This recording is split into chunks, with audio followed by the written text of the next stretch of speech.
Hello, welcome to The Honest Wargamer. I'm your host, Rob. Welcome to Monday night, which means we could only be talking about what Nathan Prescott did for his birthday. That's right, it's the first Monday show of the year. I'm joined by three wonderful individuals and hundreds more live at home on the Twitch chat. I'm joined by Mr. Nathan.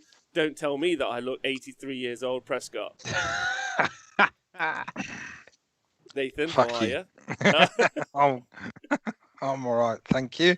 Okay, pleasure. We're also joined by, in Technicolor for some reason, not sure why, we're joined by Meg's boyfriend, James, the merch grot himself. Hi, James, how are you? Very well, thanks. How are you? I'm great, thank you very much for asking me. And of course, we're joined by the man, the voice, the myth, the legend. Yeah, some say he once had a beard, but we know he didn't. We've got Elf Dan in the chat. G'day, beautiful people. Yeah, I sneezed very hard and it fell off. But it was really awkward because, you know, it's COVID, so sneezing and coughing is very scary. People look at you funny and they attacked me. And so it fell off so that I could escape and no one would recognize me. And that was my strategy. Obviously, right now, for those who aren't listening to the podcast, for those who are watching, James and I are in grayscale. And that's because it's obviously because we were our energy, just our power was so bright and so sparkly that it blew out the color receptors in the Honest Wargamer HQ. And that's why we appear this way. It looks like I have a weird blue bar in my face, and I'm excited about it. Turn your camera off. Turn it back on. Let's see what happens. Maybe I should be. Is this a sign that I should start a Tau army or something?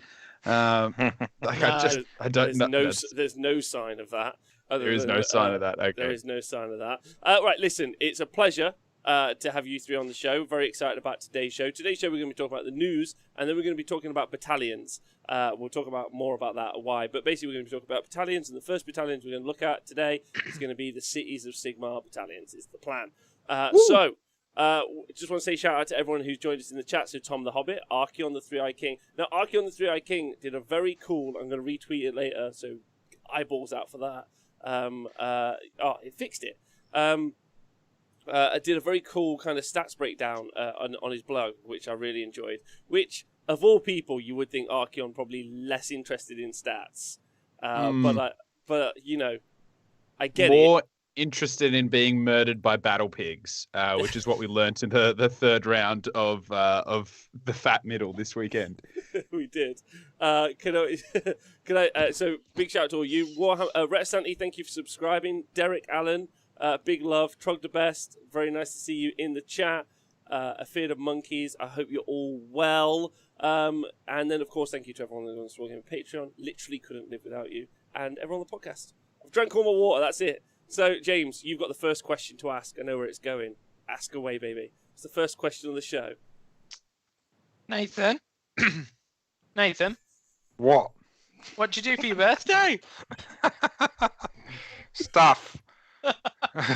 Stuff and things. Yeah, stuff and things. No, it was very good. Saw the new year in with some fine burlesque, loads of glitter. I think I've still got glitter in various places. So yeah, and then never comes off. No, never does. Nathan, do you remember that girl I knew, Glitter Dick? Yes, I do. Yeah. Was it Nathan? Was Nathan Glitter Dick? No, a girl. We nicknamed a girl Glitter Dick. That's the whole story. It doesn't matter. But you had a good time, Nath. Did people tweet you enough? Yes, I did. Yeah, you all a bunch of bastards. Perfect. I had to throw my computer machine away. So, there you go. Do you no longer have a computer machine? Do you now just do you just fly by the colour of the sky? Is that how you navigate? That is it. Yep. And if any, yeah. Yes, it was a good day. Thank you. A good festive period. I can hardly fit my trousers anymore. So yeah, I'm gonna have to empty some of those bodies out. You probably still fit in the. Surely the trousers aren't the issue. It's that underwear that's the issue, because your underwear, I think, was the first underwear produced Like, Yeah. I heard It's tale the that this underwear prototype. passed down from father to son. 8 generations of I'm still Zimbabwean men testing the have lived in those. prototype. My favourite thing about your underwear is when you try to wash it, water just bounces off it as if impervious to water anymore. James, you've been well. How's your week been? Yeah, pretty good. I don't really know. It's Monday, isn't it? My week was all right. Had New Year. Had to go back to work today, but not like I just worked downstairs. That's a barrel of laughs. Like I had to go back to work. It was like 14 stairs down. It was an awful trip. The Yeah, but commute how much was fun is hell. it coming back up the stairs to sit Yeah. also at a computer? Yeah, tell me about it. So one computer. Well, in the end, I moved that computer downstairs, so I wasn't always looking at it. How was traffic? Just out of curiosity. Do you know, like We asked the hot questions on the Honest Wargamer. empty? There was no one out, no one on my stairs, so it Mm. was fine. Good. Yeah, it's been all right. I honestly don't have a lot to share. It hasn't been that long a week, I don't think. How was your week, Rob? Thanks for asking. So did New Year's, just hung about, you know me. No one turned up at the club. Very weird. Organised that New Year's Eve party. No one came. I was very confused. I was like, what the fuck? Normally it's really busy. Very odd dancing to All Hands Eye on your own, but I smashed it. I want you to know that. I absolutely smashed it. Yeah, so good. It was good. I enjoyed Christmas, although we've been live since Christmas. So yeah, I've generally had a good time. I've been printing things, so I've done my first terrain board, which has been fun. Done a little hobbit hole. Oh, it's not here anymore. So I've been enjoying that. So yeah, I'm really happy. I've just been working, printing. I'm going to start painting soon, so I'm going to put up my first pictures of like the board of terrain, which is going to be super fun. And that's it, really. Like, no drama. I'm going to give it a name. I'm going to give it a name. The first board. I'm going to call it Ollyton. The old town of Ollyton is what I'm going to call it. So named after my friend's kid, Ollie. So I think that's going to be. Yeah, so and I'm going to name all the boards, give them a little bit of a backstory. That's what I'm going to decide it's in. There's a little observatory in it. I'm getting really into it now. I'm just letting you guys know. Yeah, and then I don't know what I'm going to have them look at, because as far as I'm aware, there aren't stars in the mortal realms because they're planes and there's no physics, right? Well, no, Like- but I mean, They do describe obviously- stars. Yeah, Oh, do and they? obviously the Yeah. Earth is flat, and somehow there are still stars. Yeah. So just because it's a plane doesn't mean there can't be. Otherwise, all those flat earthers would need to come up with a different reason for the. Well, yeah, I system. mean, exactly. It's like the Earth is flat, Mars is flat, but there's still stars in the sky. Yeah, and Unless you're on the Australia. bottom, And Australia is just a fake country. Like Australia doesn't exist, and I'm just a very well-paid actor who has been pretending this entire time. Honestly, that was so low key that, like, for a moment I was like, wait, Mars is flat? Does he mean because when you're on it? I was like, I get it. The conspiracy theory. Americans, if you're listening, that's what we call sarcasm, right? Dry. We go Dry. with very dry. That's actually been my biggest problem when I moved to Canada, is that I'm used to Australia where our sarcasm is you say things very seriously and as just as dry as a bone in the desert. And then people don't get that and they think you're being serious and you offend people. So I don't know if I need maybe a little like a light up thing just on my shirt where it's like I press it and it's like sarcasm, like just so that people understand that I'm not. You need serious. a beeper. Beep, beep. Yeah, just to give them the sarcasm alert, in like, process. like- Beep, Yeah. beep. Sarcasm in Even if process. it just says like prick, like just so that people know that I'm being a dickhead. Right, so there's a couple of things to break down. Oh, Dan, sorry. Also, how was your week? Please, Dan, sorry. It was good. A Christmas present finally arrived. I got a very wonderful Christmas present from a very wonderful lady. And she got me like a full-on like paint station with like little drawery tray things. Because for me, something that has honestly like we've spoken a couple of times about like how this year it was like, yeah, we got time at home, we've got all this, I'm going to do so much hobby, and then I was one of the people who just like fell out of like discipline, stopped doing it, and realized how much I missed it. And so it's like this cool little tray, like one of those wooden paint stations that it's laser cut and you put it together, so like all the cool stuff. And yeah, it was really, really wicked. I really love it because now instead of when I want to do some hobby, having to grab like paints from here, brushes from here, tools from here, get it all out of different drawers, I literally just grab my little hobby box and get to it. And I had one in Australia, and it was amazing. And it's the reason it was so easy to sit down and do war dollies. And yeah, I'm so keen. Then the other thing that happened, obviously, was hold we on, had. sorry. So can I just say a big shout out to that special lady, James's mum? You're one in a million. Well, I was at going to say, least I use thought the he bought name. himself a Christmas present. But yeah, Use thanks. Julie's name. Sorry, is it Julie? Fucking love Yeah. her. Fucking love her, Julie, you ledge. But yeah, then the other thing, obviously, was the Fat Middle this weekend. And it started a little bit earlier than last time, so I was only able to jump on for the third game. It was But so early. what Too a early. ripper of a game. What a ripper of a game. Yeah, great game. Great game. And as a couple of people have thrown up in the chat, we learnt something very important about mega bosses, and it's that they love rocks. Oh, I bloody love rocks. Yeah, orc love rock. And that was just it was a beautiful thing to learn. And yeah, so it's wonderful. It was a really great week. Very, very happy. However, I have committed to trying to drink less because I've realized that I just there's been a little bit too much liquid courage, a little bit too much Dutch courage in my system. So I would appreciate it if you beautiful boys and if the chat would lean less into liberators and things like that, so that emotionally I don't feel like I need the drink just to cope with war dollies. I also noticed on Twitter that someone started just fucking tagging me in pictures of box dreads. Instead of liberators. Not necessary. Don't even play Space Marines. Completely not necessary. Do you want to play Space Marines? Is that why you're getting tagged Absolutely in not. box dreads? No. What would you like to be tagged in? Well, if I could choose, actually, you know what? If I could choose, third-party conversion material, because that's what I've been consuming on like looking at bits and pieces for a new army that I'd really like to do. So I've been looking at like places with cool like shoulder pads and chains and weapons and things for conversion. So if you feel like tagging me in things, do that. I have a feeling though that that's not how it's going to play That's out. great. So everyone just heard that Dad wants to be tagged in box dreads. All day. James, And maybe maybe that you're the suits- reason. Maybe you're the reason he's drank so much. Maybe. It's Probably saying. the same reason my mother drank so much.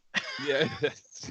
You leave Julie alone. Right, so Nathan, you missed a cracking game. There was a great couple of games. So we covered the Fat Middle event this weekend. Me, James, and Dan covered different games, and also Mr. Chuckle Buddy, which was super fun. Oh, cool. We all had a great time. There were some great events. I know you've been working loads, so I don't assume you had time. I want to let you know that there was a astounding orc game. It was an Iron Suns orc army with, and you're going to love this, a fungoid cave shaman and 20 shooter grots in the list as well. Yeah, cool. Yeah. Very good. And a mega boss who did nothing but sit on a rock for an entire game and stare And then he lovingly got at off the rock. his rock, and then he turned back around and stared at the rock, and then a weird knob shaman almost got on the rock, so he went back to the rock, but then was murdered by Archaon because he wasn't on the rock. Mm-hmm.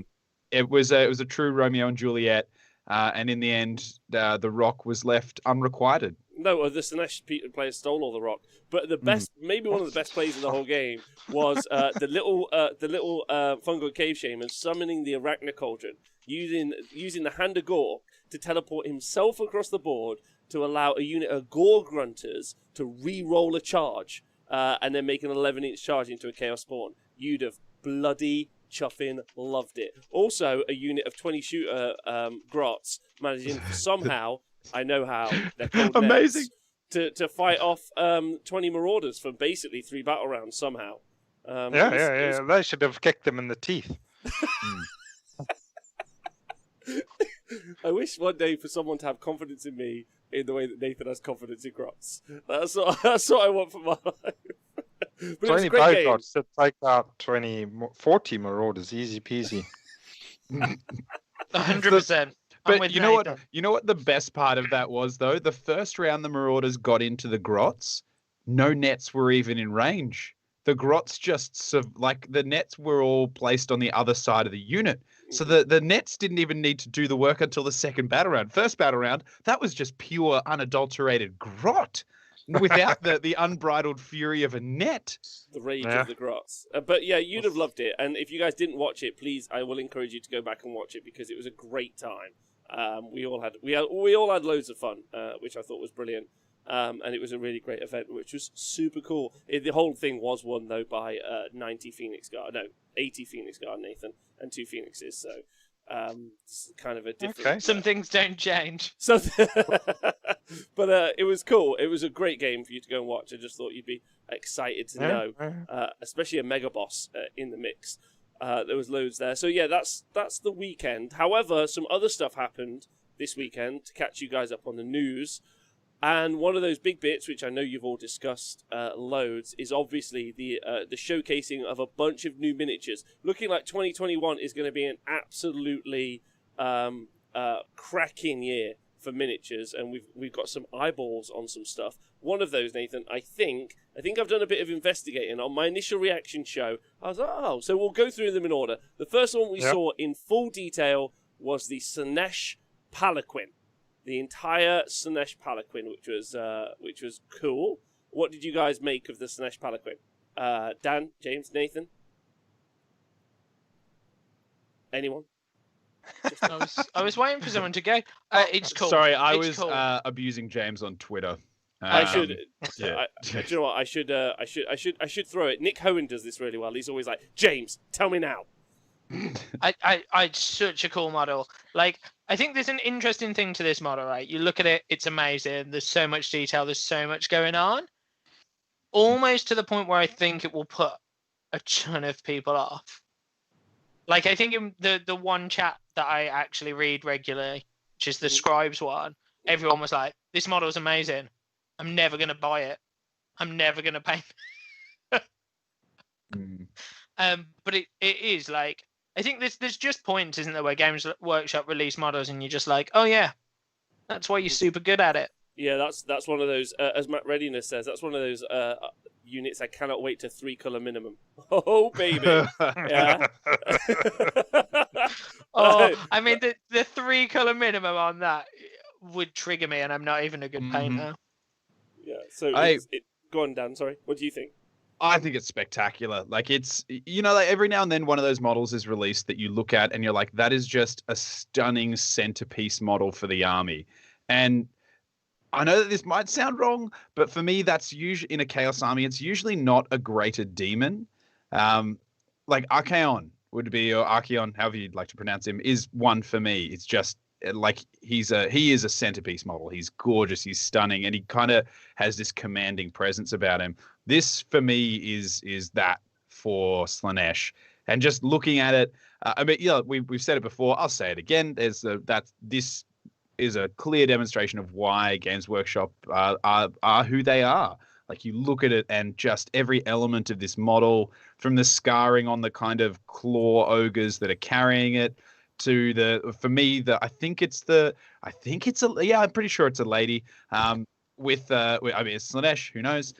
With like the ritual tattooing up her arms. I think she's offering up a brain or a heart with like these cool peacock feathers coming off her back that are 100% gonna snap like brittle twigs in the wind. And it's like, that's then even just looking at the chariot itself, where it's got this marble paint scheme, but I'm looking at all of the stuff that are naked and what's seeming to be well-endowed men holding it up.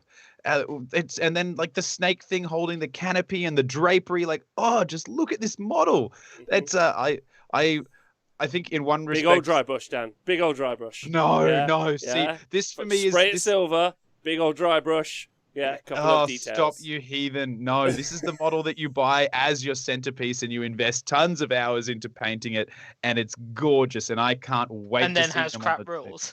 That is entirely possible. But you know what? Maybe it'll surprise us. I feel like just looking at it is basically the Age of Sigmar version of that Saint Catherine bit in 40k for the Sisters of Battle. Or it's just another cat across. They're really into these now, these centerpiece, like also the Silent King, another one of those. So there's just loads of those sorts of like models out at the minute. Nathan, what you got any thoughts on it?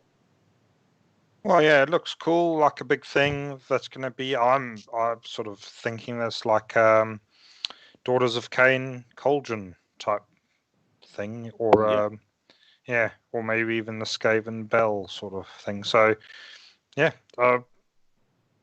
looking forward to seeing them in real life at some stage if this bloody virus thing buggers off. But yeah, Never will. We're never leaving our Then- house again. then I'll kill it with 20 grot shooters. Always, obviously. Always, every time. Just the netters. No, but- That's, Yeah, Cool. it looks cool. In fact, I'd say that whole Slaanesh range looks pretty sweet. Well, not all of it, but the vast majority of it looks sweet. I think I think the whole Sinestro range looks absolutely outrageous, and I also love the Arabian theme of it all. I like the palanquins and the merchants. Me and James were looking at merchant style models from an Arabian Nights kind of like 3D print stuff the other day. So I would love to see the Sinesh army, and then like a whole. One of the things we talked about for the Super Series is we tried to organize doing an Eastern kind of like bazaar, sort of like one of the tables was going to be. So it'd be super cool to be able to. I think one of the things I'm looking at the minute is terrain packs to be able to. I would like to do like am I saying this right? Eastern? Do I pick a location and like if I say Turkish bazaar, is that going to offend anyone? Yeah, like, I get that. Yeah, like do you know what I mean? Tents and all that, and I think you can make an amazing, incredible Sineshi board. It would just be so cool. Hide a lamp somewhere, a genie pops out. It would be great. Like really fun. Reminds me of a comic. Oh, it doesn't matter. I'm not going to tell that. So yeah, it looks great. Doesn't matter. Bazaar in Ollerton, obviously. No, I'm going to make a different one. Like just a bazaar. I think it will look sweet as. Like I think we'll do a whole Bazaar. board that's just that themed. Cool. Then the next stuff that we saw. Was a bunch of snippets. Dan and James, you both will be very excited about this. Nathan, you less excited about this. It looked like there's some more elves on the way, and they're riding clouds. That's what it looked like. Cloud elves. How have I missed this? Oh, What? so in the video, I'll put it in the chat Okay. for you right now. How did I miss more of the things that I mean, it was obviously all have over the no internet, strong man. feelings about? It was all over the internet. What I- the heck yeah. are you doing? But I was too busy yelling at people tagging me in Liberators. See, this is the problem. I'm so busy screaming at like bloody Harbinger, whatever Redeemer Chamber garbage that I missed the things that really matter. Okay, so I'll take gosh. you through it. So I've linked you to the article if you want to go look at Okay. it. And if you click I'm through, looking. you need to click through to about 16, 17 seconds is what you're looking for. And there Gotcha, you'll see some sort of like Naruto style character on a cloud. Or Dragon Ball. Go or old Dragon school. Ball Z. Yeah, and Much. he looks That reads for me better. Thank you. Appreciate Yeah. it. So it looks like they're on a cloud, and then there's also one which we're pretty certain is another. It's a suit of armor like the Light of Altharion that's again got no one inside it, so it's empty. A lot of people banging on about that being loads of different people, but we're pretty certain he's riding a camel, which is the How many most- humps though? That's the question. Is 4. how many humps? It High doesn't- Fantasy 4. High Fantasy 4, 8 Is humps. The only other thing I heard, I now understand where I heard when the reference said llama. I now get that. I have to say, I'm torn. I'm torn there a little bit. In one part, super excited because I think that looks really rad. In another part, odd to see an expanded Lumineth release when we got the book on less than a year ago. Just a little odd there. Just sticks in my craw, and it's not like these were models that that we had in the book that maybe got delayed due to shipping. Yeah, it's almost like, yeah, Okay. And- Okay, Dan. Dan decided not to finish his point there, which I love. Well, I kept saying, I was getting big cross. Don't worry about it. That was us. I was just dealing with Meg, the goddamn bitch, in the chat. Okay, well then allow me to finish. I am super excited about those models. I'm a little disappointed to see we're now getting to a release schedule where even when you get a book, you don't get the whole book at once. Slanesh, different story. We got the book. We're probably up to Battle Tome 2, or it's been enough of a gap now that I don't mind seeing more for them. Lumineth haven't even had their day in the sun yet, and we're getting another release. So I don't know. I'm in two minds on that. I think at the end of the day, I fall down more excited about the prospect of new models and expanded range, and also to shake up the list building a little bit for them, even though we haven't really seen them in much in the way of tournaments. But I also would have loved to see that not be the case less than 6 months after they came out. Yeah, that's a good point. It's a good point. A lot of people said that it was clear the book was broken up into 2 pieces. So this is just the rest of the book. Maybe that's also true of the Slanesh range as well, because obviously they're very in keeping. Obviously they would design them to be in keeping with, but it does make sense. So we've seen it now with Slanesh, and we've seen it with Lumineth. These 2-part drops. It could be something to do with scheduling. It could be something to do. There's a bunch of different reasons as to why we might have seen that. But it's very interesting that we're seeing them all broken up. Ultimately, Nathan, did you catch any of these images? I didn't know, so quite cool to hear them. So Tyrion is riding a camel, you're saying? Tyrion is riding a camel. He's got the hump, and he's furious. Teclis is powerfully T-posing, and just to exert his dominance while doing or is a part of the YMCA. And then we've obviously got Tyrion on a camel. I feel like we're just seeing the whole breadth and range of creativity that the Lumineth can come up with. Maybe it's because he's blind and he thinks it's a horse. That's true. That's true. Yeah, he's a very, very furry horse. It's like something wrong. It's got tumors or something on its back. Yeah. No, he's really sad for his horse. He thinks it's a really mighty horse because its spine's been broken, but it still manages to ride around and battle. Again, the question is how many humps? 1 humped, 2 humped. I remember a song about Alice the camel who had an indiscriminate number of humps. So it would be good to know the answer to that question. It would be. So more Lumineth on the way, which is interesting, or Araneth, or James. Did you have any thoughts on him? I think it'll be interesting to see, won't it? I think Dan kind of said, the Slanesh one I think makes sense. So you have a demon book, you have a mortals book, and the same in all of those Chaos Demon ones. You ended up having 1-on-1, didn't you? But I think it'll be really interesting to see whether they're just doing a second release with a book that all works together, and you almost have that 40k thing where it's like, I've got 2 books, 1 army, which for more than anything else is annoying to me because I don't want to carry 2 books. Agreed.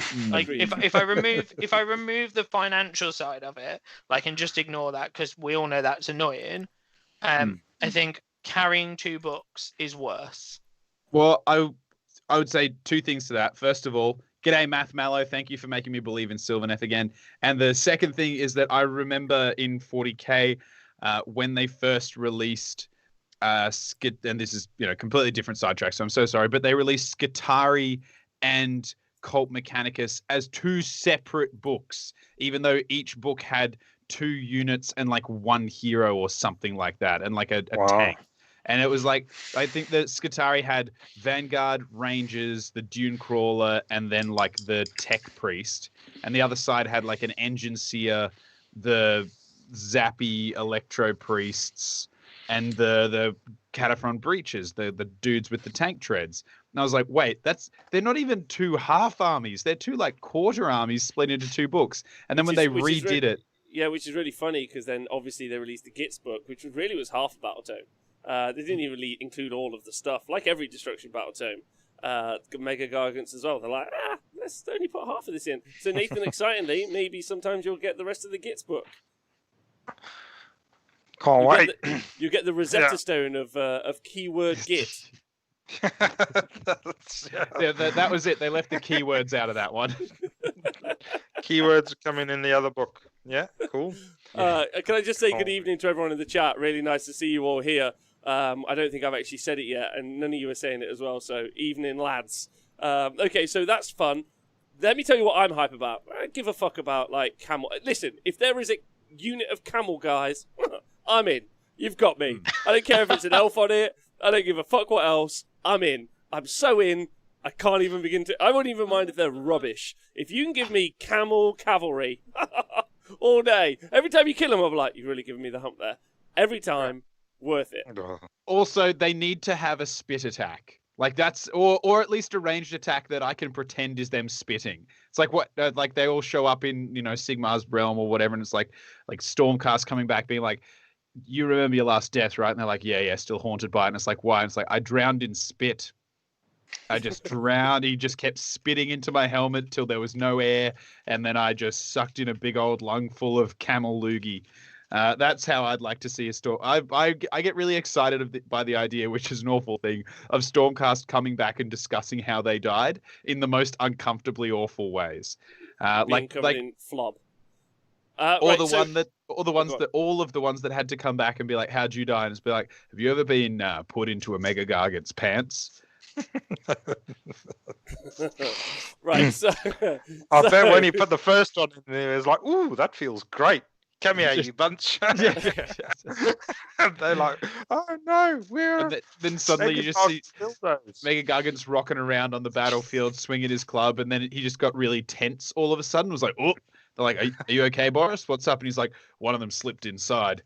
That poor Stormcast saw some horrifying things before he was probably I wonder how they would. I wonder how they would die inside the pants of a Gargant. And I've got a couple of things to say about this. You know, when you're crucified, do you know how you die, James? You get stabbed by a spear?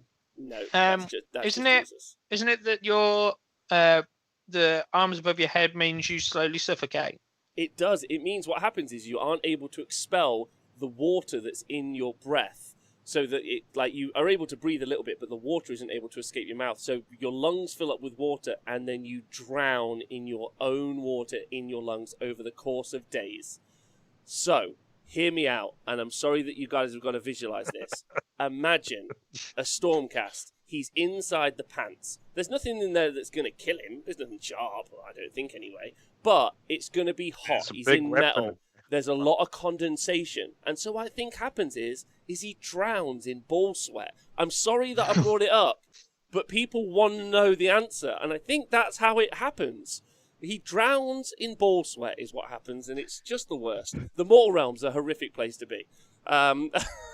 Anyway, that said, thank you for taking the joy of things being stuffed into Gargant pants away from me and replacing it with a new kind of horror. Yeah. I think this is the thing. They've been releasing this Warhammer horror series at Black Library. They have missed a golden opportunity here. Just the story of the pants. Mm-hmm. Skaith just said, "Hi everyone, I think I just tuned in for the most disturbing part of the show." Hold on. Absolutely. Right, so then some other models that got shown in this release was, and this is my favourite, this is the one I'm most excited about, is what looks to be a vampire hunter. Yeah, he's got, let me tell you, he's got a belt full of stakes. He's got some sort of leather. He's got a hammer for driving those stakes into a body. He's got like a little knife, and he just looks outrageously cool. Nath, what are your thoughts on vampire hunters? That sounds cool. Yeah. Again, I did watch the video once, and then it was like too many little images on the screen, so I just left it. But yeah, a vampire hunter sounds cool. I'm in. Yeah. I assume that'll go in a Cities of Sigmar army or something like that. It'd be sweet. Yeah, we don't know. So obviously we're very conscious of, and we're very much aware that we think vampires are coming out sometime soon. So it makes sense that, it would make sense that eventually there are vampire hunters, but it's interesting we're seeing it all now. James, you got any thoughts on it? Yeah, it's super cool. I think like that and the model that comes after it make it even more confusing, right? Yes. It's interesting because they're almost in like the same garb. They look like they went to the same tailor and said, "Can I have your best?" And he went, "I've got is this fucking red robe." I could stitch him in that. But I mean, I think there's something cool, isn't there? Like looking at that model, and I know we talked about the old world the other week, and like not realistically wanting to go back to the game. But I think like the old like witch hunter Inquisition, just cool. Like some bloke with a like little crossbow gun, some stakes, hunting some vampire. Like it's just cool. And those stakes look great. They do. They do. They He look can plow them into me. I'm on board. Oh, there we go. Dan, you got any thoughts on a vampire hunter in the game? Yeah, about it. I think that's awesome. They're a quintessential character. Like, I mean, Van Helsing's been around for a million years, and with good reason. I think it's going to be cool. I'm kind of digging on, like we said, whoever the next model is after it. I think it's got to be an orc. Looking at it, from the Well, green. that's what I was going to discuss. 'Cause Really? the next model, I would almost like bet the farm on that being an orc. When I first saw it, I was like, like I think that I thought like that was. Look a at its necro hands guy. and the nails. Also, can we say that for an orc, very well trimmed and maintained He's got nails. a beard. Yeah, I maybe kind of it is dig an it. orc. It's green. What? Yeah, he's I've an got to have orc. a look at this picture This again. is There's Nathan, 28 there you go. seconds, Nathan. But Yeah. I think honestly, this for me builds into the concept of like the air quotes pirate army. Because looking at between the axe Nah. and the beard and then the No. garb there. I'm out. I'm betting the whole farm, Dan. Like I'm not like everyone can have their own bet, but I am betting my whole farm. Which, by the way, when I say farm, I mean just what's ever grown All of in my them. bathroom at the minute. And it's Mold. It's a mold farm. It's fine.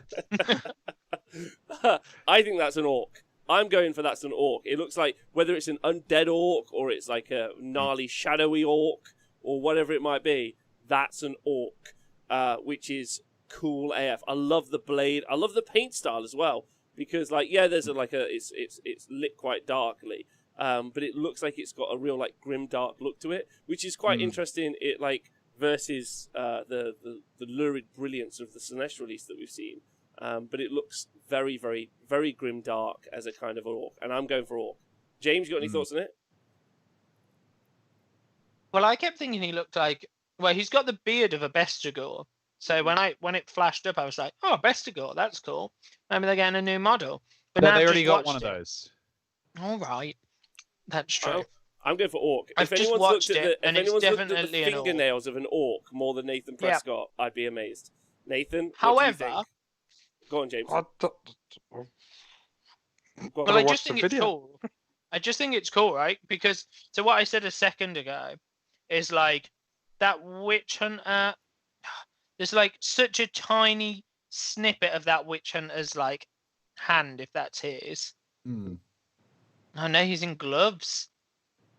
Oh, they're just wearing the same outfit, aren't they? Like, I almost kind of am excited to see.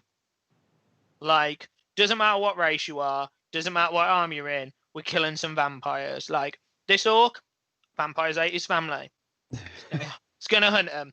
This human dude, vampires ate his family. It's gonna hunt him. Just like some cool like bunch of hero 30 model army of a bunch of witch hunters. Mhm. No good against anything but the new vampire army. Complete counterpick. But see, the thing I kind of like, I would love that concept if it was like it's some army that's come together across different realms to hunt, like from different factions to hunt stuff. Because there is the really cool story. I think it's about Cities of Sigmar. I think it's called like the Green Baker or the Green Butcher. And I'm so sorry, I can't remember who put me onto this. And it's basically about an orc that lives in one of the cities of Sigmar, and every now and then like feels that call to war, and so goes out to war or whatnot, and then comes back. It isn't particularly loved or trusted, but like the idea that there are a handful of metropolitan orcs as well. And so like I kind of dig on that. Can you imagine you're just like, what are you going to do? Going to go get a loaf of bread. You rock up and it's just this gigantic orc like kneading dough. And to be honest, he'd probably be very good at protecting his shop as well. Well, I'm just saying, like, I think like orcs have got the option to be more dynamic. Like, look at KO. Like, and also look what's happened with Illumineth. I think Like with the Lumineth or with the elves generally, we've had Ideneth, and now we've had Lumineth, and we're getting the Air Elves. With Dwarden, we had the Firesayers and we had the KO. So they've really started to like take the race and put them in different locations around the Mortal Realms. And so with Orcs, I get it. The ones that we've seen initially, they're from the Realm of Beasts. Yeah, I mean, they're from everywhere, right? That's what they are. But I'm vibing on like what would Orcs look like because we seem to be very focused in the Realm of Shadow at the minute, between Light and Shadow. Obviously, you've got like all the Sinesh people in the Realm of Shadow. You've got all the Light Elves in the Realm of Light. So I feel like they're very focused in these areas at the minute, and they've explored them. I know. We'll see as time goes on, right? A lot of people saying that they don't think it is, but we'll see. We'll see. I'm vibing on it. Nathan, you seen anything? Yeah, so I'm looking at it now. Mm-hmm. Yeah, it does look like an orc's hand. If it's an undead orc, I don't know. Maybe the vampires are coming with orcs, like undead orcs, because it looks like an orc's mouth, but again, there's a beard, and then the back of his cloak in the previous screen. So the shot in the previous screen isn't the back of his cloak, I don't think. No, it is, because you look at the front of his cloak there. That bit of black leather strap is exactly the same as the leather strap, the tattered cloak. So you've got the shield. There's a picture of a shield, and then the next screen, that's the back of this guy's cloak. So he is wearing a lot of a cloak, whoever this guy is.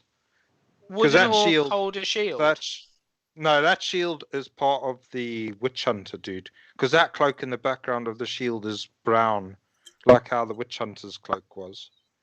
And then this is like red, which is the same as what the orc vampire, whatever it is wearing.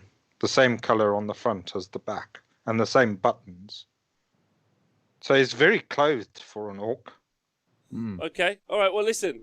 Lots of people. Some people are saying, think of the Pirates of the Caribbean, Bootstrap Bills and Davy Jones' Dead Pirates. A lot of people saying if a new zombie kit arrives and it has 5 different races in it as zombies, there's loads of options, right? That would be cool. I'd be about super that. Fun. Yeah. And it reminds me of the old Krieger's Cursed Company. I mean, that's the most exciting thing about Age of Sigmar now. All the battle tomes, all the armies are encased in battle tomes. We know what armies exist now, so there's no like, we have to wait for this army to get updated.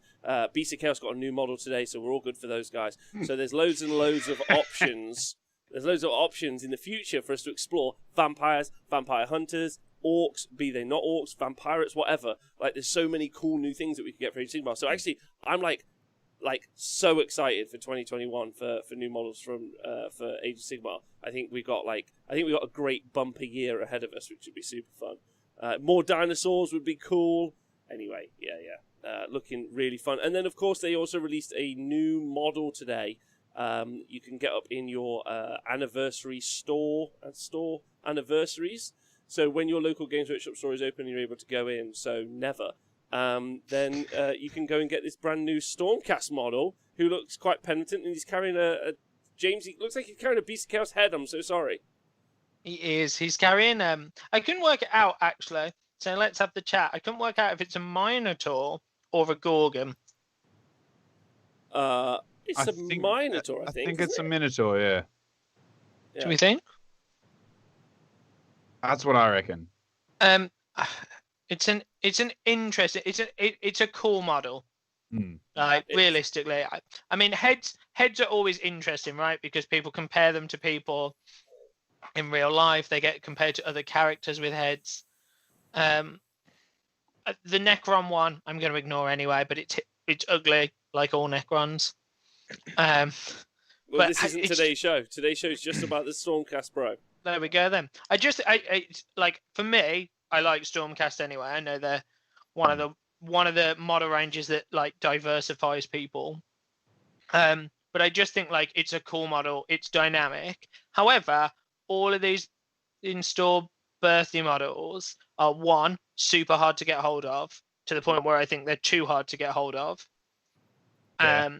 And two, not really usable. So he's what? Like, I can use him in a paladin unit. If they have, You're absolutely they. So interestingly, the description there is no gender pronouns used for the character.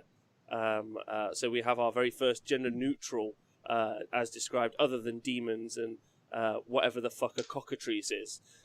Ultimately, but yeah, they're using the gender pronoun they. If you read the description, James. Okay. Oh, it's also a Night Quester. Mm-hmm. So Oh, either they're cool. going to give rules for it, or you've got a Night Quester that has a really cool weapon that isn't the weapon that the Night Quester has an option of. Because he has a Quester axe. They have a Quester axe hammer. So it's either going to have to get rules, which is going to do that whole same stupid thing the Hourglass model did. I'm all about an axe hammer. That speaks to my dwarven nature. It's like, do I want an axe? Do I want a hammer? Sometimes I want to chop. Sometimes I want to bash. Oh, it's all of the options in one. I love it. I lie. So it does say he after. He also comes with a unique war scroll for use in narrative and open play games. So they're already saying not match play, where you'll quickly discover that few foes can stand up to the 1-2 punch of his Quester axe hammer. That's so weird, because at the top it's they. Few foes can stand to the 1-2 punch of their Quester axe hammer. A new weapon allows them to strike additional time at anyone they hit. So top bit, all gender neutral. Bottom bit, all he. Two different authors. And that is how we know that the community articles are written the same way the battle tomes are written, by two different people who just smashed them together in an enjoyable jam sandwich of fun. Okay, right, that's enough talking about all these new things that are going off in the world. But yeah, it looks like a cool time for models, right? That are kicking off. Yeah. Real cool. Any of those, Nate, which is your favourite of the bunch? Well, now I've had a look at that video again, very slowly. The little bit about the witch hunter was really cool, but also that orc hand, even if it's a vampire orc, looks pretty sweet. I love the fact that Nathan's still looking at that picture as we go. He's literally going to spend the whole show now looking at his phone, staring intently, trying to work out what it is. Yeah. Being like, can I make this an orc if I try hard enough? And that is how orc energy works. So, wow. It's got a big belt buckle. He has got a big belt buckle, yeah. I think it's an orc, but if everyone doesn't agree, that's fine. We'll see where we are in the future. Now, my next question is an easy one. Whose dick do I have to suck to get the winter FAQ? It's that simple, yeah? Like, I'm fucking sick of it, all right? That's all I'm going to say. When is it coming the fuck out? James, you got any thoughts on the winter FAQ? The genitalia or the winter FAQ? Either, but mainly the winter FAQ. Okay, because when we start with that context, we do need to be very careful about phrasing, I guess. Yeah, agreed. James, you worry? You care about the winter FAQ coming out or not? Honestly, no.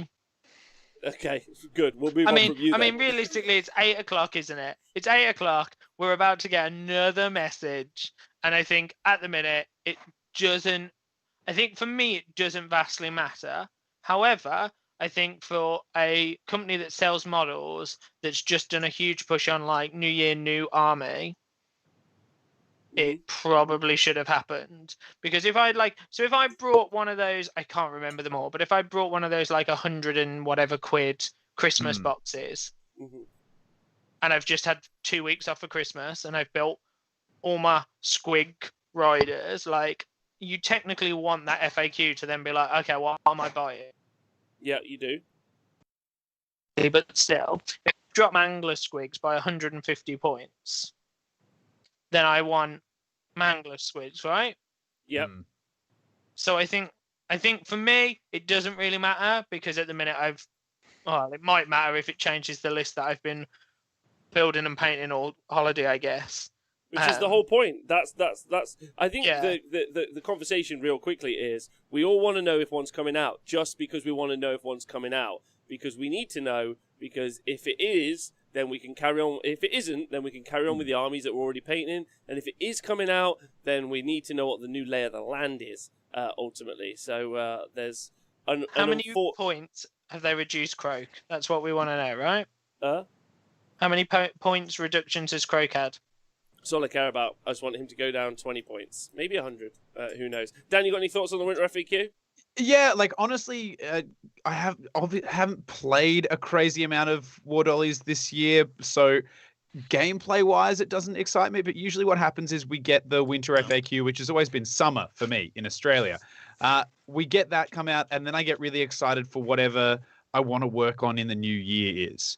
And I think, like, just to reflect on what James said, I'm kind of in the same boat. Like, I want to get excited about whatever's next. I want to see what changes, what rules, what points, whatever happens, so I can go, awesome, here we go. Like, this is what I'm going to do next.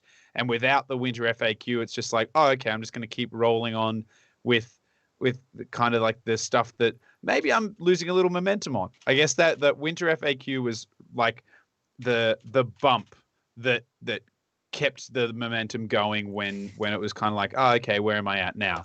And I think in a year where I see it going as both ways. In a year where we didn't have a crazy amount of War Dollies, maybe it's a good thing because there isn't enough data to kind of make a call on it. But I don't really hold to that. I just think that in a year where there hasn't been a lot of stuff to do, giving us some different things to like list building. Let's be honest, War Dolly players, we love building lists. We love like adding to our pile of shame, and I'd love a new excuse to do that. Mm-hmm. Agreed. Nathan, got any thoughts on the Winter FAQ? Yeah, no, I agree with Dan. It's the Winter FAQ, or the FAQs have been great at sort of refreshing the game, keeping interest alive, and we don't really have much opportunity to do much gaming, but we're still doing list building, I think.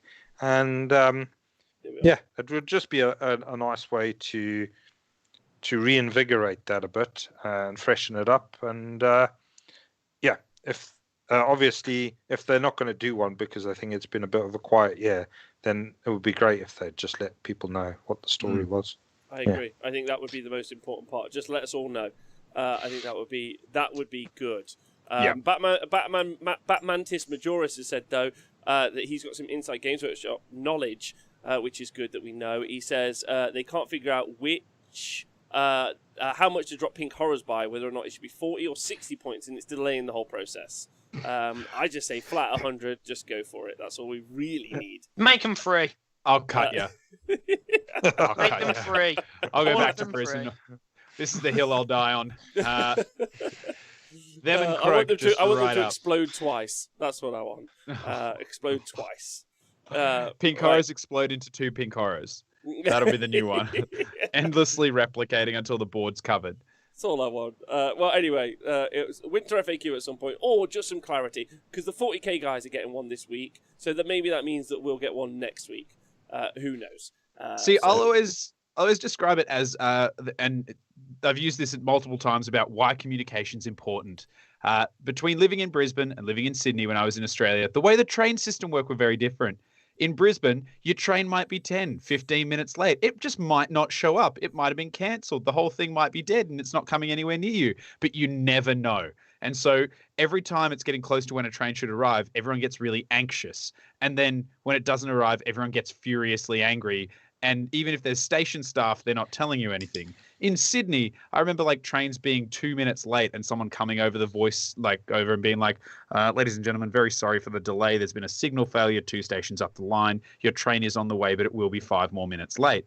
And even though you were still late to whatever movie, date, whatever you were going to, because you'd been communicated to, everyone on the platform was relaxed. Like they at least knew something, or they at least were told the train's not coming, you need to figure out another way home. People were still just as frustrated, but they weren't angry because they could do something with that information. When we don't know if it's coming or not, we're all just standing at the platform looking for the Winter FAQ train, which if it's not happening, I'll be fine with that. I just want to know. Just somebody grab the mic and be like, no Winter FAQ. And I'll go, sweet. Or if it's like Winter FAQ is going to be a summer FAQ, I'll be like, oh, okay, cool. I'm fine with that. Whatever you want to do, but just tell me so I'm not standing here with my milk and ice cream melting. Mm-hmm. Agreed. And Dan, I love the analogy and the journey you took us on. It was evocative and I loved it. I want you all to, because I feel like everyone in the world has felt the fury of waiting for a train that hasn't arrived. I'm just going to jump in. Zoidy guy in the chat has a question for Nathan. Oh yeah. Nathan, would you think it was funny if the 40k Winter FAQ includes Death Guard fixes?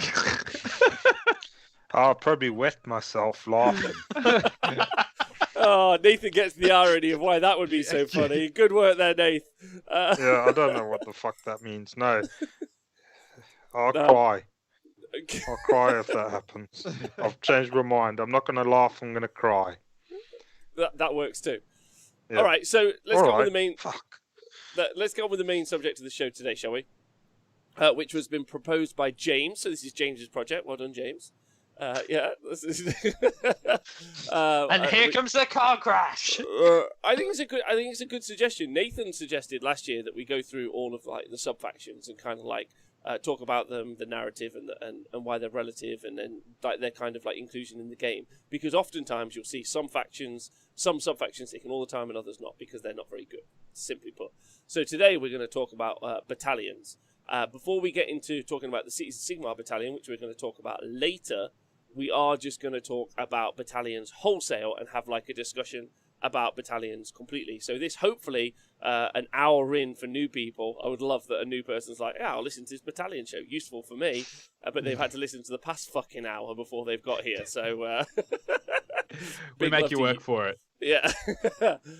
So the idea Lucky is... them. The idea is just have a wholesale conversation about battalions first, and then, depending on how long that takes, we're going to look at the Cities of Sigmar battalions, basically. So great suggestion, I think, James, ultimately. So I'll kick the conversation off with just some simple facts, because that's obviously what we need. So a battalion is something, I know all of you know this, but just in case, a battalion is something where you pay for in your army list. It takes a certain amount of points, and it has requirements for your army.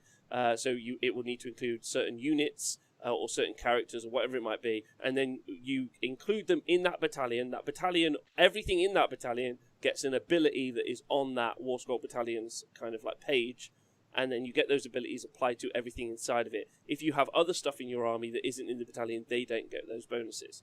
You also get, when you take a battalion, you get a CP, so you start the game with a CP, which is super useful, and normally we put the points value of a CP at 50 points. You get an artifact, which we normally put the points value, for some reason, we just do this anyway, at a points value of about 50 points, depending on the artifact. Some are better, some are worse, but generally, so basically about 100 points of stuff, whether or not you want that 100 points of stuff.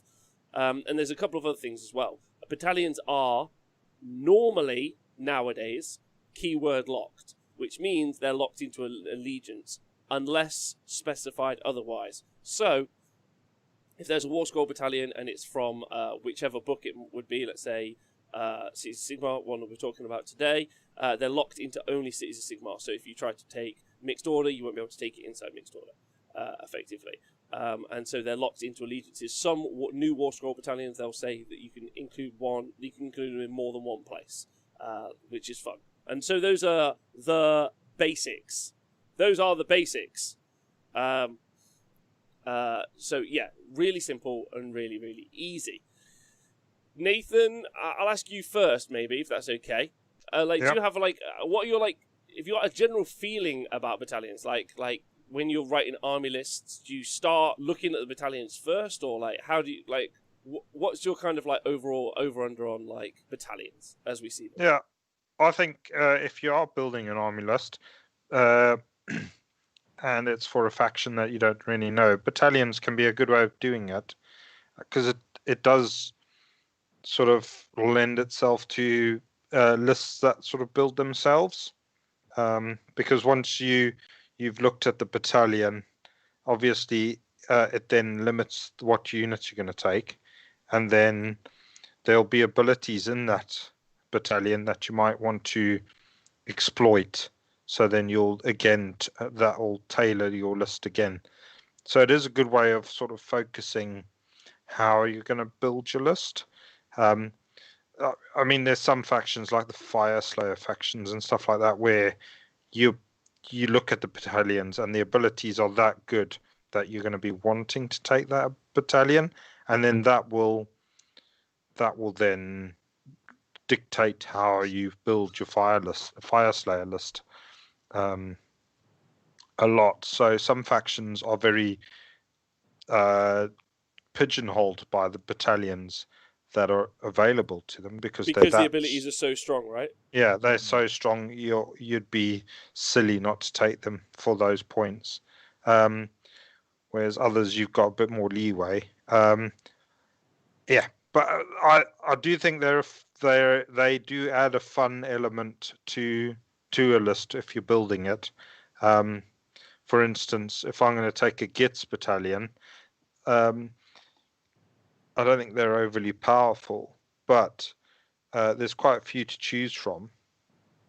So, I'll go into the Gits book and I'll say, I want to try doing a 1-drop list. So I'll look at the options that are available to me, and they, particularly 1-drop list battalions, they very much dictate how the list is built, and then it's a good way to start playing that army, and then you can decide, I need such and such flexibility. Then you can start looking at other battalions or playing without the battalion. So yeah, I do like building lists with battalions in if I can. If you can, okay. Yeah, I agree with you. It's very much like my take on it, if I'm allowed to quickly, is that what you're trying to do is you're taking the very best stuff that you've got, and there's something I didn't mention. So thank you, someone in the chat who pointed that out. I didn't mention that obviously also when you take anything inside a Warscroll Battalion, it lowers your drops, and obviously there's always a race to the bottom. So, and what I mean by lowers the drops, just for people who are new, is that when you deploy your army, you deploy, if I've got 10 units and Dan, let's say he's got 10 units, we deploy one after the other, one by one, but Dan's got a battalion where he's got 8 of those units in there. That means he's got 8 plus those 2, so it's a 3-drop army versus my still 10-drop army. And there's some massive strength inside that as well, because then whoever finishes deploying first gets to choose who goes first. So there's an inherent value inside that as well, right? Like that you can't escape. Definitely. So I think one of the things that you often do when you're looking at these army lists is kind of threefold. One, you're looking to see how low a drop you can generally make your army. That's number one. Number two is the stuff that you can put into that thing to make the army low any good. Or you go the other way and you go, I've got all this great stuff, can I put it inside a battalion so it's a lower drop? Those are the kind of like 2 ways to go about it. So they're different approaches, because one's taking the stuff that you like and you're putting it in a battalion, and the other one's like looking to make armies low drop to be able to affect some sort of like strategy, basically, which I think is one. I would like to make it, yes, and also you don't have to deploy the battalion as 1 drop. So again, in that aforementioned example, if Dan had 8 units out of his 10 in a 1-drop battalion, he doesn't have to drop them all simultaneously. He could actually drop 6 to see what I deploy in a kind to counter deploy, and then eventually say, and I drop all my army, which is just super annoying. And I think that would be a good rule to put in ultimately. But yeah, I think that. Go on. Yeah, that's a rule that I've always, like, for several GHBs has thought should be changed. That when you deploy the first unit from your battalion, you should either have to deploy the entire battalion or one at a time, and you don't get to change it later on. It's that's how I think it should be. Only because that way you force people to, like, there are already enough benefits of battalions for their points. Yeah, but there's loads. There's loads of positives. I think so. I think that should be something that we do. James, you got any thoughts on battalions? Not really. I don't think anything that anyone's really said. I'll normally like open a book, have a little read, have a flip through the war scrolls, have a look at the models I like, and then I'll go to that battalion bit and be like, do any of these fit what's already in my head? Yay or nay? And I'll still read through them all, and normally if it's nay, I won't bother. Occasionally, I think a couple of books I've probably opened, flipped through and gone, okay, that one looks fun. Do I have anything like that? Can I make that work? And maybe I'll give it a bash out, like, against someone to see if it's even viable. But I think they're normally an interesting part of a book, I think. So just some clarity for everyone. So you can drop the whole battalion as 1. You can deploy them individually and then at some point decide to put the rest of it down in one go are the two options for deploying a battalion. I'm pretty certain I got that right, Nath? Yeah. Well, yeah, you can, deploy it individually, or you can deploy it in chunks, I think, as well. So yeah, Yeah, you basically just decide, don't you? Yeah. it's very flexible. It's very flexible. So that's like, so I know Archeon in the chat is saying, but that's pretty much how I've seen it played in every tournament in the world. Like, as far as I'm aware, that's the play. So yeah, it's pretty strong ultimately. So that would be something that let's see cleared up in Age of Sigmar 3. That would be a very nice rules change, which I think would be useful. It's also that's true. Yeah. I love it. I like personally. And when I say that, I mean I love battalions. I think they add a really good flair. They're not all created equal. They're created very unequally.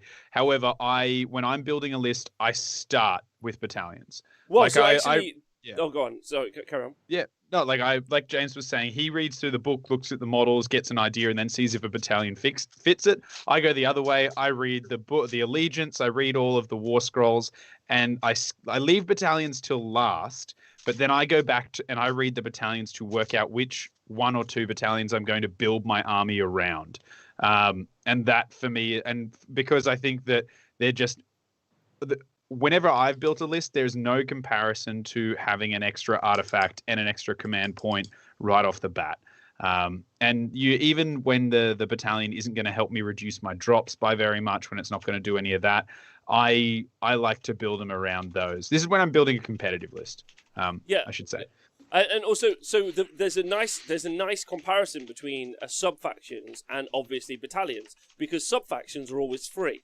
So like they're much harder to balance, because you're always taking the best free one, really. Which is why I think what they've done with the Seraphon book, ignoring how good the points are for all the units, or the Tzeentch book, I think they did a good job there as well. Or even the Lumineth book, maybe a bit. They did a great job, at least with the Gargants to a degree, as a way to identify between the 3 different armies and the way they play with the sub-factions. But I still think they should be pointed, but that's a different conversation. However, battalions have points, which is good. Yeah, because that means if something's really strong, it can cost more points, and if something's rubbish, it can be cheaper, which is probably in theory. Yeah, well, I mean, that's why you've got something.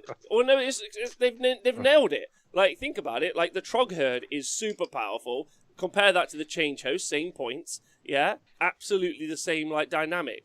Ultimately, they both give you massive bonuses, and they're the same points.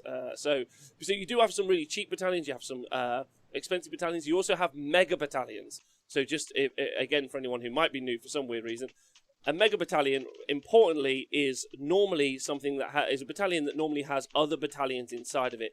Probably the most common mega battalion that we're seeing at the moment is the 1-drop shootcast battalion, which actually contains 2 other battalions inside of it. So yeah, that's one of the ones. And keeps Dan happy because he loves the Liberator. He does love the Liberator. If you want to tag him in those, or Dreads on Twitter, feel free. Thunderflux asked a question. Any tips for building for someone building a Wood Elf army? I was thinking Living City, but what sort of unit composition works for that? Thunderflux, that'll be a whole conversation I'll try and have at the end, but save it, and I promise you I will. Also, where do you all stand on battalions that aren't match play valid, like Battle Force box battalions? Then they're not match play, so I'll have never even read them. I think the Necessary Poro. I think to be honest, I've read some of them when I've bought those boxes, and I've read the battalions and gone like, oh, this is actually kind of cool. It's not particularly overpowered. It's really interesting. I would love to see that in match play. I don't think it'd change the world, but it might shake up some lists. And there are some that are genuinely a shame.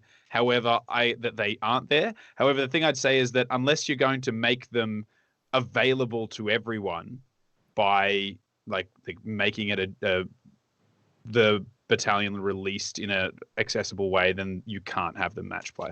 And the question of what happened to me is that randomly I like to go into a noir kind of cyberpunk blue scale. Have you noticed thing? It hasn't happened to me and Nathan, who don't play cyberpunk, but it has happened to you and James.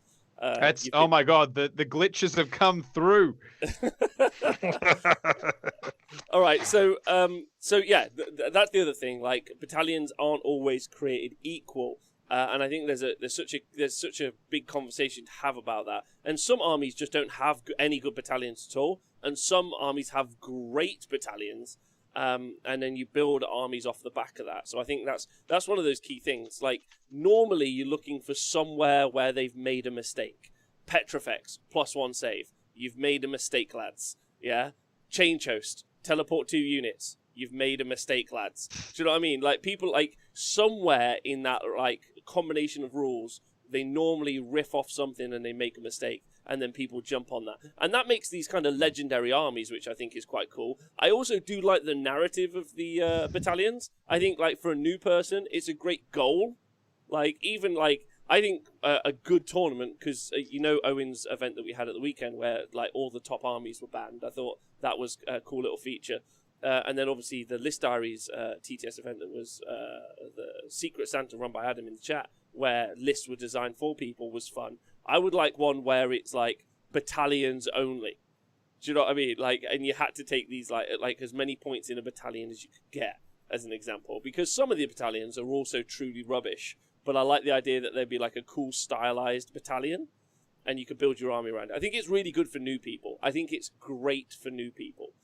I guess one of the questions I've got to ask before we go any further is, do you guys, like, how would you guys feel if battalions came out of the game? Do you think that they're, like, a really good, flavorful add that, like, makes the game cooler? Like, Nathan, you got any thoughts? No, yeah, I like them in the game. Obviously, the points probably don't reflect the power in all the battalions across the scale. But at least they are pointed, unlike some of the allegiance abilities or even the artifacts, where they could do with some points, I think. I know they wouldn't get them 100% right, but, you know, at least it's getting some of the way there. But, yeah, I do like the fact that battalions are there. It just adds that level of customization that you can give to an army. So if I decide to take the Squigger launch type thing, you know, it's customizing my Squig army, making that little bit better. So, and it changes the army inside. It changes your army inside the book even. So it becomes like an extra army, really, that's available to you. Because it would be totally different from a Squig army where I didn't take that battalion. So Malfian Plays says, what sucks is when they hide rules. Oh, pull my headset off. When they hide rules, that should be a natural part of a unit inside a battalion, which they do sometimes. Another one that I thought was a cool point being put in here is that from Plymouth Trollsayers, Big Love Adam, says, love battalions but wish they weren't the only way to get extra artifacts. Of course, you can take only one artifact in your army, and it's the only way to get... So if you've got 2 characters and you think, yeah, I'm going to pimp them up, you really have to go find yourself... Because sometimes armies have 2 smashing artifacts as well, and you think, yeah, like, let's pimp this up. This would be super fun. I'm very excited for AOS 3, because in 40k at the minute, you can give... your characters, you can give them 2 warlord traits and 2 relics, and I just love the idea of just pimping up certain characters. Not necessarily not necessarily the Ghoul Kings on Terrorgeist characters, but I'm excited about, like, pimping up like a Rune Lord. Do you know what I mean? And he's got 2 command traits, 2 artifacts, and he's just bossing it. He's like, I'm covered in artifacts, let's go. So I think that would be, yeah, I think that would be really good.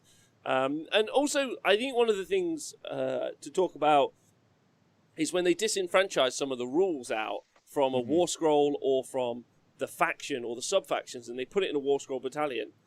Like, there's a negative there, but there's also maybe like a positive to some degree, because it allows the designers to kind of put stuff other places. Like, oh, you want run and charge on your Cavalos, let's say, Death Riders, which knows in the chat, you have to take the battalion. And then your battalion's not gonna...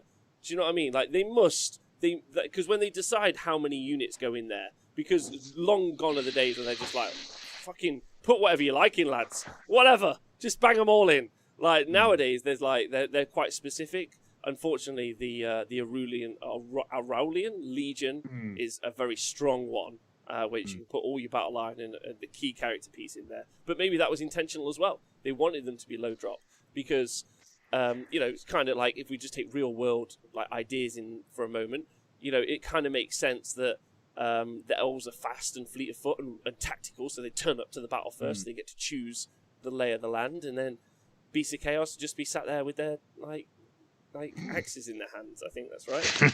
Yeah. Cocks. The one thing I do miss, but I miss it, but I also think it's probably a good thing we've gone away from it because it was too easy to exploit. Is I remember the old Dispossessed Battalion. It kind of let you go close to a 1-drop, but it was like you had to take one of each character, and then it was 4 units chosen from Warriors, Longbeards, Thunderers, Quarrelers, something like that, and then 3 units from Iron Drakes, Ironbreakers, Hammerers. And I loved the idea that it was like it gave you that flexibility to build. Like if you wanted to go shooting, you could put your shooting in there. If you wanted to, like, you could build that list. The thing that disappointed me a little bit is that battalion gave them like their grudge, like a grudge ability and a battle shock ability. And I was like, these should have been like dispossessed abilities across the board. Like you had to take the battalion for them to get the abilities that made the army play like it felt like it always should have. And that for me was a little bit disappointing. However, I miss that because it would be kind of cool to see more battalions where it's like 3 choices from these, 5 choices from these, and that's how you build it. But I see that people would just immediately it'd be abused to take the strongest stuff. But the thing that was kind of cool about building those lists is I was always looking at 200 to 300 points that I didn't want to take. That was like, I was like, I don't really want to take this, but I have to meet this requirement to take the battalion. So I'm taking a hero I'd never take otherwise, and I'm taking this, and I'm going to figure out a way to make it work. That was always a fun challenge. I mean, so like if we think about the history of battalions for a moment over time, battalions at one point were very powerful. Stormstrike Brotherhood, Vanguard Wing, Change Host was at one time that was a drama. All the Sylvaneth 1-drops, obviously RIP, my Tree Bros. So there were like loads of like good battalions. I feel like battalion power levels have kind of come down a little bit. They kind of come down, but some are still obviously strong. Like the release of the Aurian Legion is very, very strong. There's some really strong battalions for Osiarchs even, like in those ways. So I like some good ones even for the Uruks. So there's lots in there, and it's a great conversation. Like crack open your battle tomes, but like I think you're right. Like some of the things like Pete just saying in the chat. Why is the Squeakhopper Battalion 2 to 3 units so bizarrely specific? I think like ultimately we generally are always dealing with rules writers who are there for a laugh. They're not trying to design something beautiful for us to play with, even though the game is beautiful. I think it's happenstance as opposed to intent. But like you could do some cool stuff with battalions. So yeah, I think unless anyone's got any other questions about them, or Nathan, James, you got any other thoughts on them? Dan, any of you guys?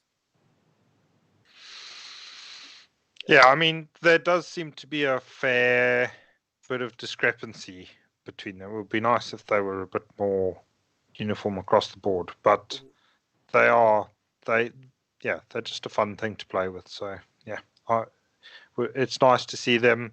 It would be nicer if they were a bit more well written, maybe, or something along those lines. But yeah, they're a key part of, I think, the way Age of Sigmar plays at the moment. So good. So the advantage of going for no battalions, which is a question in the chat, is effectively being able to completely design the list however you want without the requirements of what the battalion requires you to have. So you can just do whatever you like, and then you also gain 100 and something points as well that you're not spending on the battalion. I think is the kind of thing that, like we talked about, getting the CP, getting the artifact are really bonuses rather than like the reason that you would take it. But some of the abilities are also really good as well. So it's whether or not you feel like that's enough of an advantage ultimately, and that's why people write lists all the time. That's why us list junkies have a great time doing it. But yeah, they're not all created equal, which is a shame because some of them are really good and some of them suck. super hard. But James, you had a point about this. Sometimes when something is rubbish, we just kind of skip it, right? Yeah. And I guess one of the conversations as we do this over the next few weeks, like if any releases come out, obviously we'll do those. Any big stories come out, this is the kind of thing that we're going to fill our time with over the next few weeks and months while we're waiting for releases and while the world is locked down and no tournaments are happening. So like you were saying, like we should even talk about the ones that you wouldn't necessarily take. And I agree with you. I actually think that's a really good point because like it would be super cool to run a really crap battalion, but you know, you get a lot of stuff in the battalion and then you go ham with it and you just try, like, you know, we talk about taking like the armies that aren't very competitive, Sylvaneth, Nighthawk, Beats Chaos, those sorts of things, and trying really hard with it. Anyone that does, where they live in our hearts, I love the idea of the people taking the really horrific battalions. I keep thinking of Stuart McCowan, who's been smashing it on TTS with his Tyrant's Gut Guard army for his Ogre Moor tribes, and no one takes that battalion. Never see it. No one's taking it. And so like that's fun, right? I'd like to see that more. I think even if like that's another way to like play like you could even play a good army with a shitty battalion and try and make that work, which I think would be fun. Ultimately, so yeah, that's one of the things you wanted to talk about, wasn't it? Like the fact that I think like that we have a habit just being like, oh, this one gives you immune to battle shock on an army that's all bravery 10. Yeah. So let's not bother. But I think there's almost some inbuilt in. There is moments, I can't remember even what I took, but there was a point where I took a battalion for the artifact and the one drop base, or the lower drop, because I was like, it's worth it. It's worth it for 100 points or whatever. And I think, especially since a lot of those books that we have discussed came out, there's probably battalions that have dropped by 50 points. Yeah. Okay. All right. Well, so that's a good like conversation about it. I might clip that out as its own little piece, which is super good. So thanks. I know what we tend to do here as well is when we're talking about a book release or something, or like we even did it a couple of times with the Marathi book with the Broken Realms. It was like, and then there's this battalion, and it's terrible, so we're not even going to talk about it. Moving on. Like no one's going to take it. It's terrible. Moving on. And it was interesting. I saw a conversation. It wasn't a conversation. It was a series of messages back and forth. But someone was asking about I think it's the Chaos, the Soul Grinder, whatever thingy battalion. It's like 3 Soul Grinders, and was saying like, why don't we see this more? You know, giving them +1 to hit and wound or whatever it was, +1 to hit and rend, makes them really good. Why isn't it taken? And someone was like, well, that battalion is like 700 and something points for 3 models in your army, which means that almost half of your army, like a third of your army, is going into that one thing that can easily be countered, where there's far better like uses for those points. And I was like, when I saw that, I was like, actually, it was really well described, because it's like, yeah, it's not that it's bad. It's not that though like that wouldn't be an awesome combo. It's also not that someone cunningly couldn't take that and do some magic with it. But it's because on a grand scheme of things, when you compare it to what it's up against, it just doesn't cut the mustard. Yeah. And like everyone's cutting points as much as they can, right? Fitting as much in your army list, even if it's looking at one of the rises of popularity, as Owen was talking about this today, more Aether Wings going into armies. It's because they're just so cheap. And just being able to pay for 2 units of 3 dudes that hold objectives, while the rest of your army runs off to fight, is good. You know, having more units is solid. All right, so looking at the cities of Sigmar, we're going to look at these battalions first. And if anyone's got any thoughts about how we're doing this and ways that we can improve over the next few weeks, you can always leave comments, or obviously leave them in the chat right now. Any of those things, and we'll have a little talk about it. So the battalions in this battle tome are quite interesting, because you can only take these battalions in these sub-factions, which is pretty kooky, and that doesn't normally happen all the time. So that's fairly unique, which is, you know, whatever you want to talk about it. But they're also quite restrictive.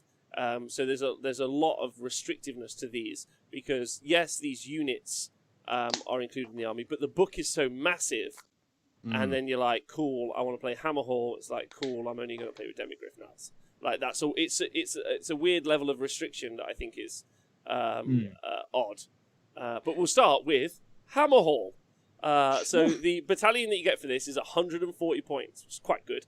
And it's the Hammerhallian Lancers, the Hammerhallian Lancers here. It's got 1 free guild general on Griffin, and then 3 to 6 units of Demigryph Knights. So minimum 3, maximum 6. So the minimum this army is going to cost you is 1,000 points. That's the free guild general on the Griffin, and that's 3 minimum units of Demigryph Knights, 1,000 points.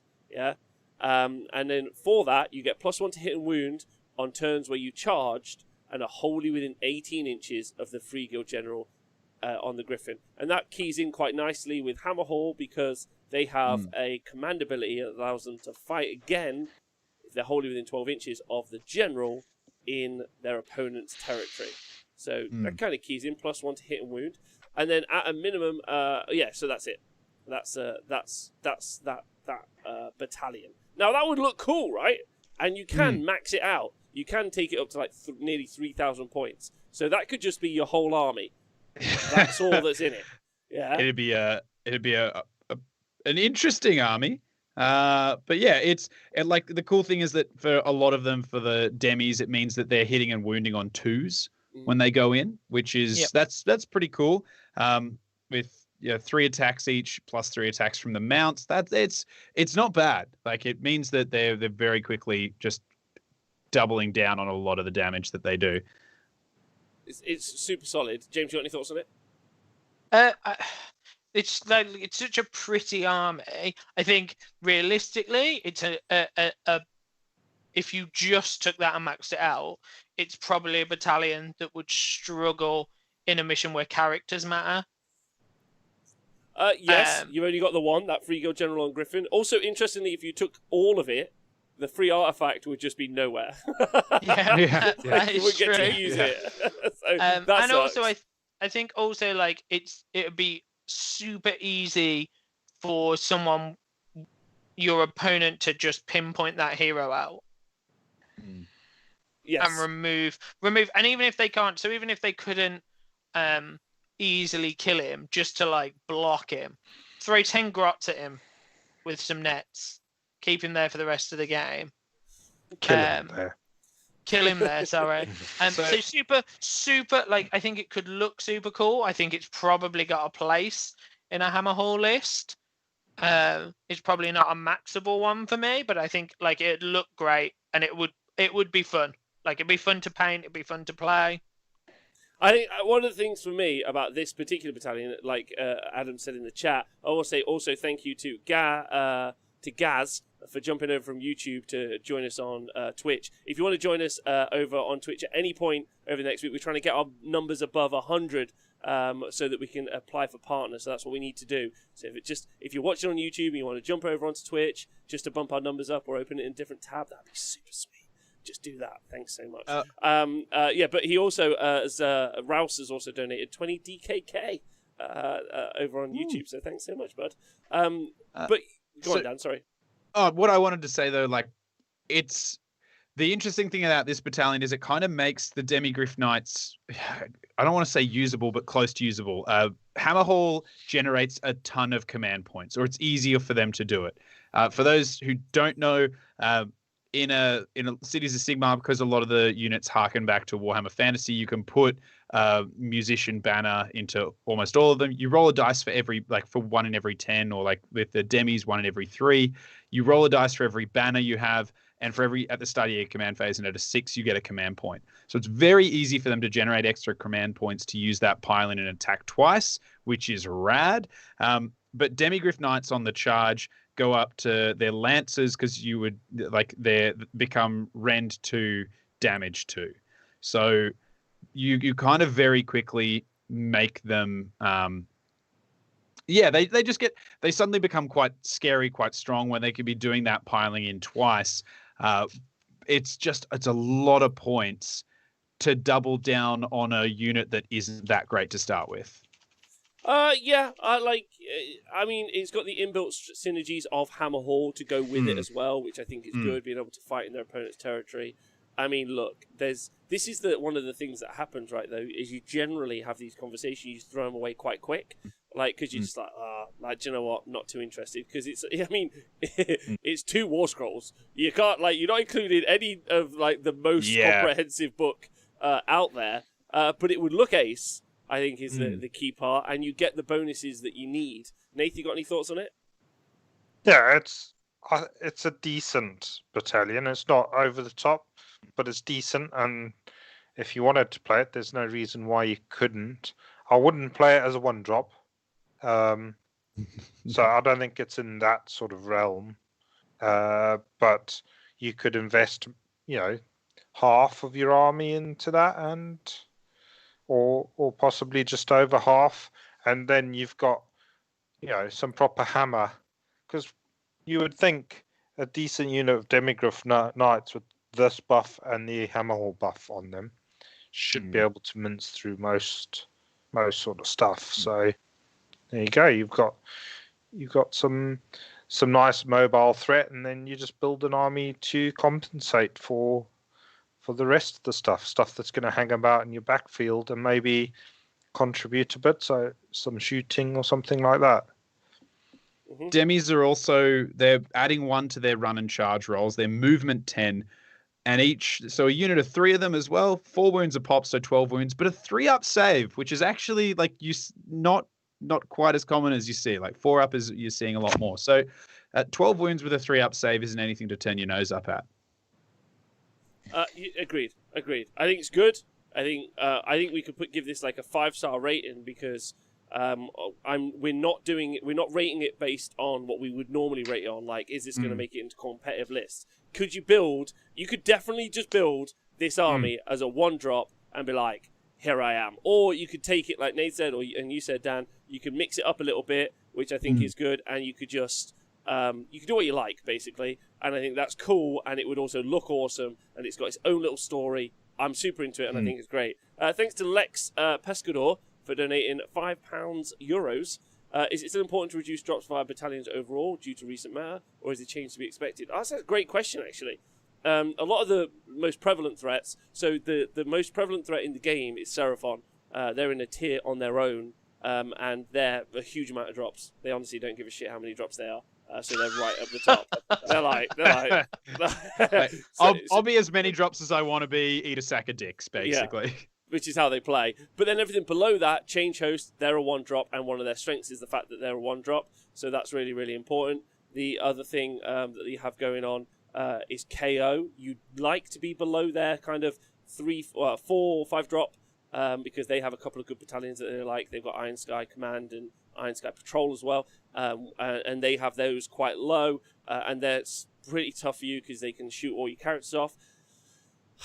The other scary army out there at the minute, obviously, is Lumineth Realm Lords, and they have got a very, very good low-drop battalion in the Aurelian Legion, and then if they add Techless, it could be a 2-drop, or it could just be a 1-drop with the Sentinel spam that we've seen previously. So another great question about that. So those are the ones. Oh, and also Fire Slayers. They also they deep strike, and they have a fairly low drop because of their battalions. And that's quite useful for them because they want board control. So if you could outdrop them and somehow flood the board, that'd be sweet, but you can't, so you're fucked. Does that answer all the questions? I think Nate, you got any other thoughts on that? Yeah, it's always great to be able to outdrop your opponent. So yeah, it's definitely something to consider. Still, it's not something that's gone away.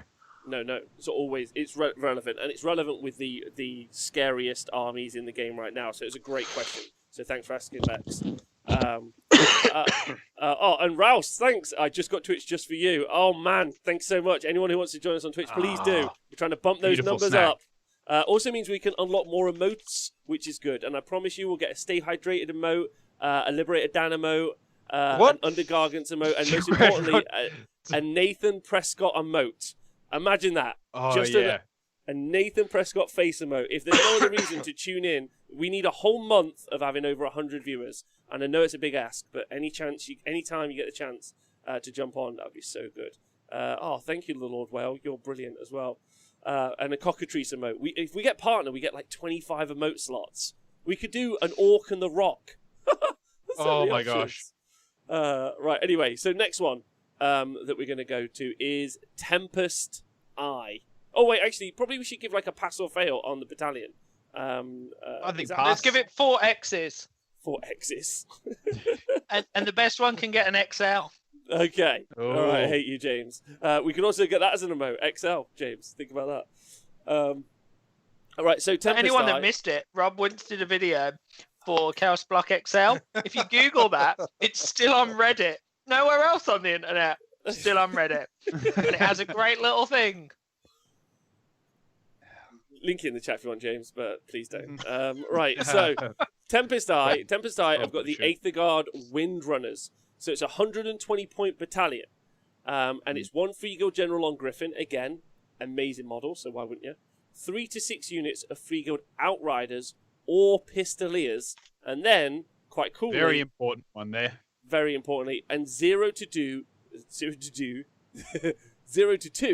Grundstrock gun haulers.